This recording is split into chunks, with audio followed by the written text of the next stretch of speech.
Not only was I sentenced to serve 32 years in prison, I had an additional 106-year sentence above my head suspended, which basically meant that if I messed up, either while I was locked up or afterwards, they could put me in prison for an additional 100 years on top of what I was already doing.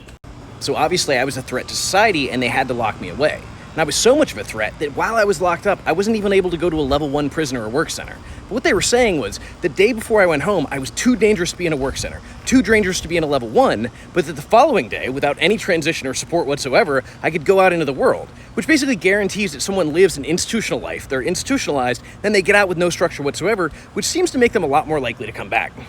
The problem is that the DOC uses something called a compass test, which is basically a personality test where they ask you a bunch of questions, they determine what your risk is. And so my risk of recidivism was the lowest it could possibly be. My risk of violence was the lowest it could possibly be, yet I was still kept in prison, and I was still not allowed to go to a level 1 or to a work center.